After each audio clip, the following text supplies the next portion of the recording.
नमस्कार, आवाज समाचार देख रहे हैं आप और आपके साथ मैं हूं स्मिता रिशाल। वक्त हो गया है 4 बजे की तमाम अहम और बड़ी खबरों का, जिस पर करेंगे नजर। लेकिन उससे पहले नजर इस वक्त की हेडलाइंस पर। नैन्सी पेलोसी के ताइपे दौरे पर चीन ने अमेरिकी राजदूत को फटकारा। अमेरिका डैमेज कंट्रोल करे या नतीजे भुगतने को रहे तैयार। कल से ताइवान की सीमाओं पर करेगा मिलिट्री एक्सरसाइज। पेलोसी ने कहा, अमेरिका हर हाल में ताइवान के साथ। चीन ताइवान संकट के बीच बाजार सतर्क। मिड कैप स्मॉल कैप शेयरों में दबाव। ऑटो फार्मा एफएमसीजी शेयरों में बिकवाली। सेंसेक्स 214 तो निफ्टी 43 अंक चढ़कर बंद। नेशनल हेराल्ड के दफ्तर पर छापे के बाद आज फिर संसद में उठा ईडी का मसला। बार बार दोनों सदनों की रोकनी पड़ी कार्यवाही। अगले शुगर सीजन में गन्ना किसानों को मिलेगा ज्यादा पैसा। कैबिनेट ने गन्ने की एफआरपी बढ़ाने का लिया फैसला। सीएनबीसी आवाज एक्सक्लूसिव। 4G जैसी दरों पर ही मिल सकती है 5G की सर्विस। प्रीमियम ग्राहकों को अपनी ओर खींचने के लिए कंपनियां रख सकती हैं दरें कम। मुंबई में सीएनजी 6 रुपए और तो पीएनजी 4 रुपए हुई महंगी। एक महीने में दूसरी बार बढ़े दाम। एमजीएल ने महंगी नेचुरल गैस को बताया कारण। ममता बनर्जी कैबिनेट में बड़ा फेरबदल। 9 मंत्रियों ने ली शपथ। बाबुल सुप्रियो बने कैबिनेट मंत्री। 5 गोल्ड मेडल भारत की झोली में। 5वां गोल्ड। पुरुष टेबल टेनिस में मिली सुनहरी सफलता। 5 गोल्ड के साथ टैली में भारत 6ठे पायदान पर कायम।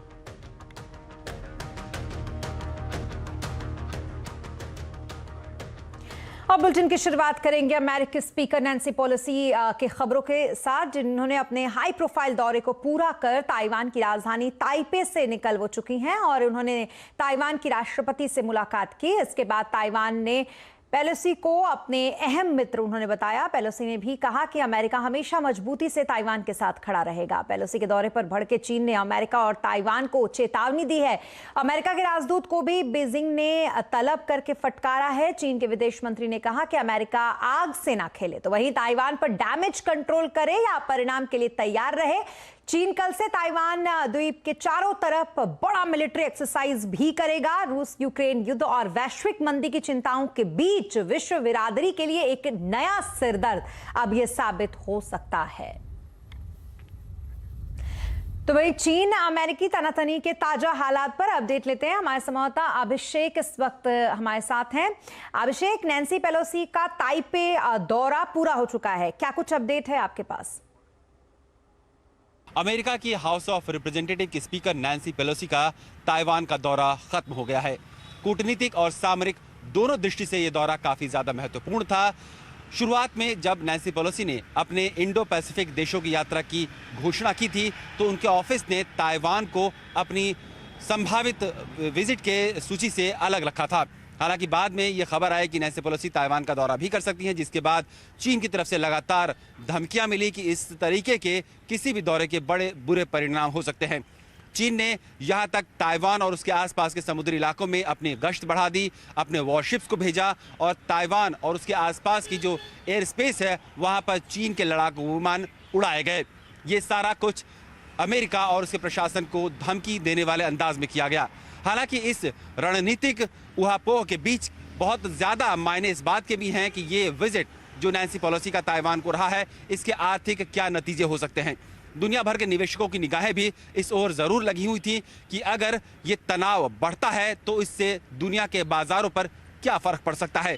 हमने देखा है कि रिसेंटली जब रशिया और यूक्रेन के बीच तनाव बढ़ा तो कितना ज्यादा फर्क पड़ा ग्लोबल क्रूड ऑयल पर। इसके अलावा भी बहुत सारी जो कमोडिटीज हैं, फूड प्राइसेस हैं, फूड ग्रेन के जो अलग अलग कमोडिटीज हैं, उन पर भी बहुत ज़्यादा फर्क पड़ा है। तो किसी भी वैश्विक तनाव की स्थिति में जो बाजार है, निवेशक है, उनमें ज़रूर एक अनिश्चितता की स्थिति बनी रहती है। वो इस दफ़ा भी थी।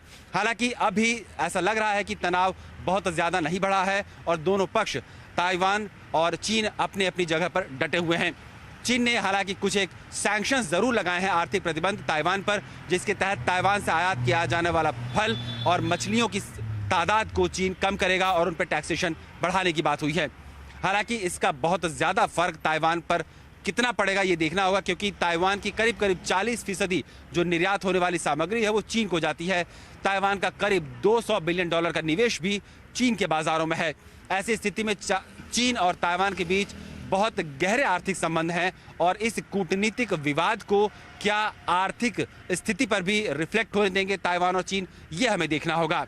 फिलहाल नैन्सी पेलोसी सुरक्षित रूप से ताइवान पहुंची और यहां पर उन्होंने वहां के शीर्ष नेताओं से मुलाकात की और वो ताइवान से अब सुरक्षित निकल भी गई हैं। निश्चित रूप से जो तनाव कूटनीतिक, सामरिक और आर्थिक जगत में देखा गया था पिछले काफी दिनों से, उसको एक पूर्ण विराम अभी के लिए तो मिल गया है, लेकिन देखना होगा कि आने वाले दिनों में चीन इस पर क्या रवैया अपनाता है। जी, बहुत शुक्रिया तमाम डिटेल्स के लिए आपका, अभिषेक। और अब बात मार्केट की करेंगे, वो इसलिए क्योंकि बाजार को अब नया टेंशन है। ताइवान, अमेरिका और चीन में तनातनी बढ़ गई है और इसका असर आज बाजार में भी साफ साफ दिखा। जहां उतार चढ़ाव के बीच बाजार दायरे में रहा। मिड कैप और स्मॉल कैप शेयरों में दबाव रहा। ऑटो, फार्मा, एफएमसीजी शेयरों में बिकवाली रही। हालांकि आईटी, एनर्जी शेयरों में तेजी रही। सेंसेक्स 214 पॉइंट चढ़कर 58,351 पर बंद हुए तो निफ्टी 43 पॉइंट चढ़कर आज बंद हुआ। तो वहीं किया चौकसी होल्डिंग्स के देवेन चौकसी बाजार के लिए अच्छे संकेत उन्हें नजर आ रहे हैं। उनके मुताबिक बैंक, एनबीएफसीज और आईटी शेयरों में निवेश का ये अच्छा मौका है। मेरा ऐसा मानना है कि इंडिविजुअल स्टॉक्स के अंदर जहां वैल्यूएशन अच्छे बनते हैं उसको पर ध्यान देना जरूरी बनता है। जैसे बैंकिंग क्षेत्र के अंदर, एनबीएफसी क्षेत्र के अंदर क्रेडिट का ग्रोथ बन रहा है। लाइफ इंश्योरेंस प्रीमियम के अंदर क्रेडिट का ग्रोथ बन रहा है। जो फार्मास्यूटिकल के अंदर स्पेशलिटी जेनरिक्स का जो कारोबार है उसके अंदर ग्रोथ बन रहा है। स्पेशलिटी केमिकल बिजनेस के अंदर आई थिंक 20% के ऊपर का ग्रोथ बन रहा है। तो मैं ये सिलेक्टिव पॉकेट्स के ऊपर ध्यान देता हूँ। आईटी के अंदर जो हिसाब से आई थिंक कारोबार बढ़ रहा है उसे आई थिंक एक कॉन्फिडेंस मिलता है कि या बड़ी कंपनी हो या मिड साइज की कंपनी हो, उनके लिए आगे का समय ग्रोथ पॉइंट ऑफ व्यू से अच्छा रहेगा। तो आई वुड रादर कंसीडर कि यहाँ पे अगले 10 साल का जो कार्यक्रम एकदम इन्वेस्ट करना चाहेंगे तो मार्केट के अंदर जब अपॉर्चुनिटी मिलती है at lower levels, I think that would be a good time to buy. और अब बात करेंगे मुंबई करो की, क्योंकि उनको एक बार फिर महंगाई का झटका लगा है। एक महीने में दूसरी बार सीएनजी और पीएनजी के दामों में बढ़ोतरी हो गई है। सीएनजी के दाम में 6 रुपए प्रति किलो की बढ़ोतरी हो गई, तो वहीं पीएनजी के दाम में 4 रुपए प्रति किलो की बढ़ोतरी हुई है। इस बढ़ोतरी के बाद मुंबई में अब सीएनजी का भाव हो गया है 86 रुपए प्रति किलो, तो वहीं सीएनजी का भाव बढ़कर अब 52 रुपए 50 पैसे हो गया। अगर अप्रैल में देखें तो गैस की कीमतों में छठी बार ये बढ़ोतरी की गई है। महानगर गैस लिमिटेड ने इसके पीछे नेचुरल गैस की कीमतों में तेजी से जो उछाल आया है उसको कारण बताया।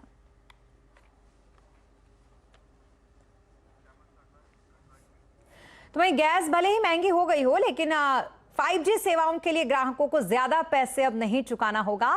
शुरुआत में प्रीमियम ग्राहकों को कंपनी अपनी ओर खींचने के लिए कंपनियां 5G सेवाओं को सस्ता रख सकती है। जल्द 5G सेवाएं शुरू करने वाली कंपनियों को होगा इसका फायदा। देखिए असीम मनचंदा की ये रिपोर्ट। टेलीकॉम कंपनियों ने 5G स्पेक्ट्रम हासिल करने के लिए भले ही 1,50,000 करोड़ रुपए खर्च किए हों, लेकिन ग्राहकों को 5G सेवा शुरुआत में 4G के दामों पर ही मिल सकती है। दरअसल टेलीकॉम कंपनियां प्रीमियम ग्राहकों को अपने नेटवर्क पर जोड़ने के लिए शुरुआत में सेवाएं सस्ती रख सकती हैं। कम से कम समय में ज्यादा से ज्यादा प्रीमियम ग्राहक जोड़ने के लिए टेलीकॉम कंपनियों में होड़ लग सकती है। इसका फायदा जल्दी सेवा की शुरुआत करने वाली कंपनियों को होगा। कंपनियां अभी 16 मेट्रो शहरों के अंदर अपने ट्रायल कर रही है और यहीं 5G सेवाओं की शुरुआत होगी। कंपनियां शुरुआत में शहरी ग्राहकों को ही टारगेट करेंगी और चाहेंगी कि पहले ग्राहक 5G सेवाओं का स्वाद चखे, उसके बाद ही दाम बढ़ाने पर विचार होगा।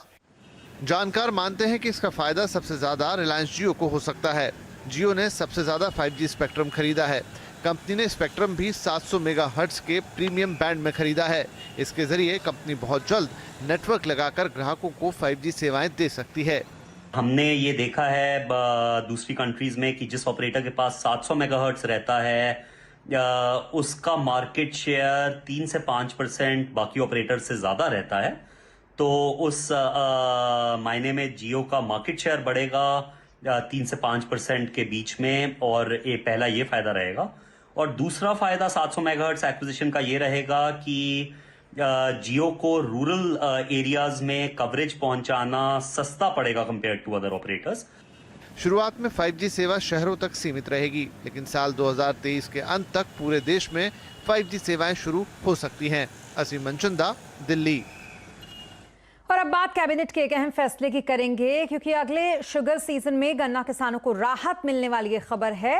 आज कैबिनेट की बैठक में सरकार ने गन्ने की FRP बढ़ाने का फैसला लिया है। पूरी खबर जानने के लिए चलते हैं लक्ष्मण रॉय जी के पास। लक्ष्मण जी, आज कैबिनेट की बैठक में क्या कुछ अहम फैसला लिया गया? देखिए, कैबिनेट की बैठक में आज दो महत्वपूर्ण फैसले लिए गए। एक फैसले की औपचारिक जानकारी दी जा चुकी है और जो दूसरा फैसला उसकी औपचारिक जानकारी नहीं दी जा चुकी है। तो सबसे पहले उस फैसले के बारे में बताऊंगा जिसकी औपचारिक जानकारी नहीं दी गई है, वो मुझे सूत्रों से जानकारी मिली है। वो ये है कि गन्ना किसानों को अब उनके गन्ने की ज़्यादा कीमत मिलेगी अगले शुगर सीजन के लिए। यानी सितंबर के बाद जो शुगर सीजन शुरू होगा उसके दौरान जब गन्ना किसान गन्ना लेके मिल पे जाएंगे तो उनको ज़्यादा कीमत दी जाएगी और ज़्यादा कीमत जो है वो 15 रुपये प्रति क्विंटल ज़्यादा मिलेगी। पहले 290 रुपये प्रति क्विंटल मिला करती थी कीमत, अब उनको 305 रुपये प्रति क्विंटल मिला करेगी। लेकिन शर्त एक है, शर्त ये है कि उनके गन्ने से रिकवरी जो है वो 10.25% होना चाहिए। यानी एक क्विंटल गन्ने से 10.25% उनको चीनी मिलना चाहिए, तभी इतना पैसा मिलेगा। अगर रिकवरी कम हुई तो पैसा कम मिलेगा, रिकवरी ज़्यादा हुई तो पैसा ज़्यादा मिलेगा। ये सूत्रों से मिली जानकारी है। अभी तक सरकार ने औपचारिक ऐलान नहीं किया है, लेकिन सूत्र बता रहे हैं कि इस प्रस्ताव को अंतिम मंजूरी दी जा चुकी है। बहुत जल्द सरकार इसका ऐलान करेगी। दूसरा फैसला जिसका ऐलान सरकार ने कर दिया वो है प्रदूषण पर नियंत्रण पाने के लिए। इसके लिए सरकार ने ये तय किया है कि 2024 तक GDP के 45% तक एमिशन जो उत्सर्जन है उसको हम कम कर देंगे। ये दरअसल अंतर्राष्ट्रीय स्तर पर जो करार किया गया था उसकी तरफ बढ़ता हुआ एक कदम है। जी, बहुत शुक्रिया तमाम डिटेल्स के लिए आपका लक्ष्मण जी। तो कुल मिलाकर ये फैसला आप इसरो की करेंगे। इसरो भारत की आन बान शान है, एक ऐसी संस्था जिस पर हर भारतीय को गर्व है। इसके संघर्ष और सफलता की कहानी किसी फिल्मों के पहले पर्दे जैसी रोमांचक है। आजादी के 75 साल के मौके पर हम आपको देश के इस अमृत रत्न की ऊंचाई की उड़ान पर ले चलते हैं।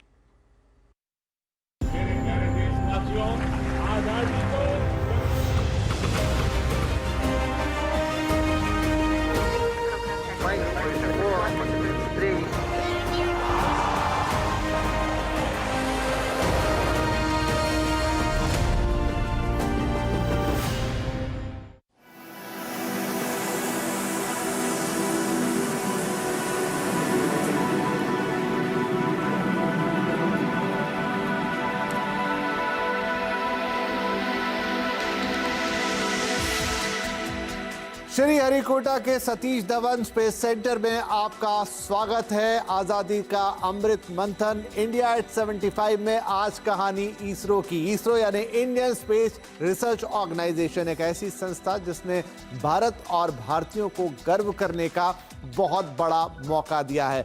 इसने स्पेस रिसर्च की फील्ड में इतने बड़े बड़े मुकाम हासिल किए हैं जिन्हें आज भी कई विकसित देश हासिल करने की कोशिश कर रहे हैं। तो आज हम इसरो की इस यात्रा को देखेंगे।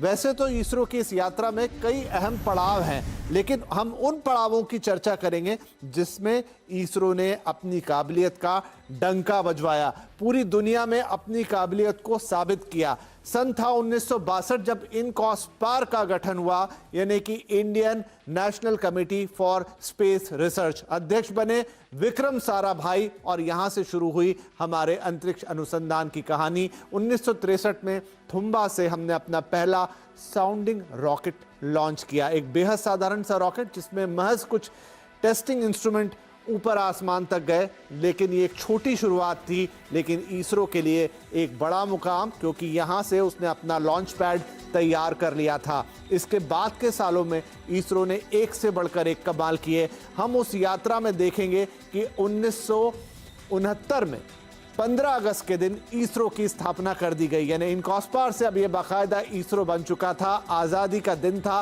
15 अगस्त का, और उसके बाद 1971 में श्रीहरिकोटा में सतीश धवन स्पेस सेंटर की स्थापना की गई। और ये खूबसूरत तस्वीर वहीं की है, और ये खूबसूरत नज़ारा जो आप देख रहे हैं ये भी वहीं का है। फिर आता है 1975।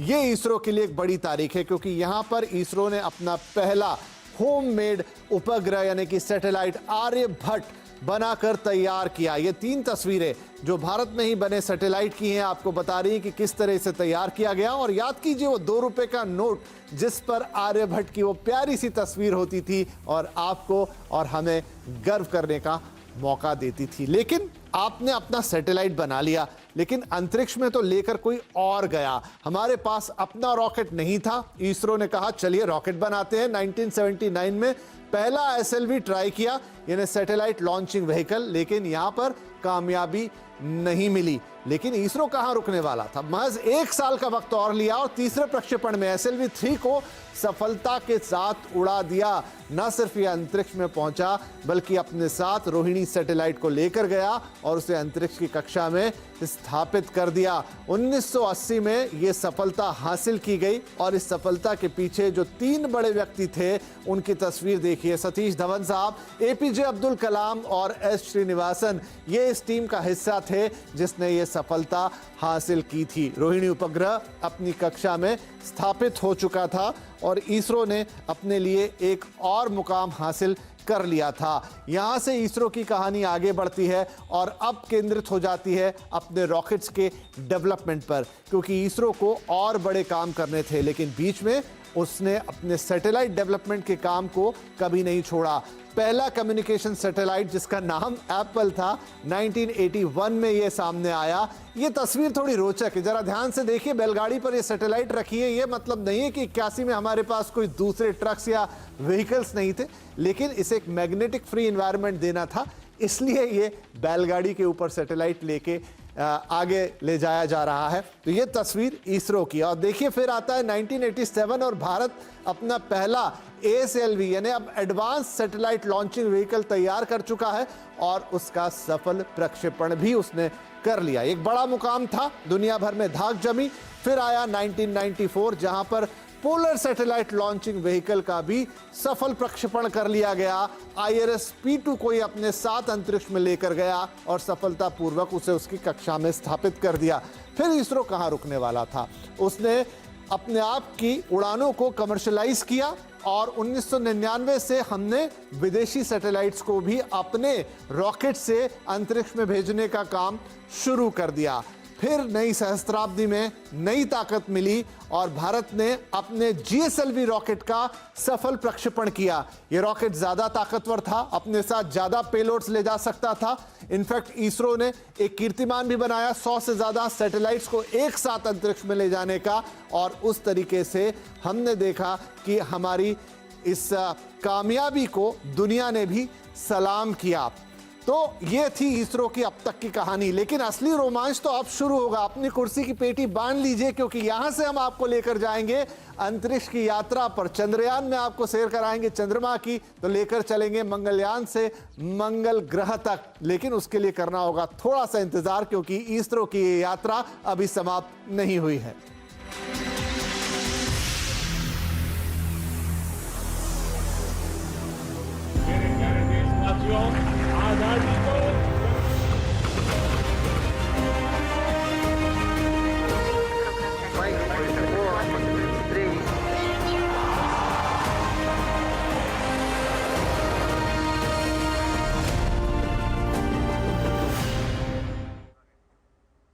देश आजादी का अमृत महोत्सव मना रहा है। ऐसे में किस तरीके से पिछले 75 सालों में कैसी रही समृद्धि की यात्रा, किस असेट क्लास ने किया मालामाल और इन्वेस्टिंग के लिए क्या है गुरु मंत्र इन्वेस्टमेंट्स के लिए, आज हमारी खास पेशकश में अमृत अड्डा में इसी पर करेंगे चर्चा शाम 7:57 पर। और इसी के साथ इस बुलेटिन में फिलहाल इतना ही। आप बने रहे CNBC आवाज के साथ। नमस्कार।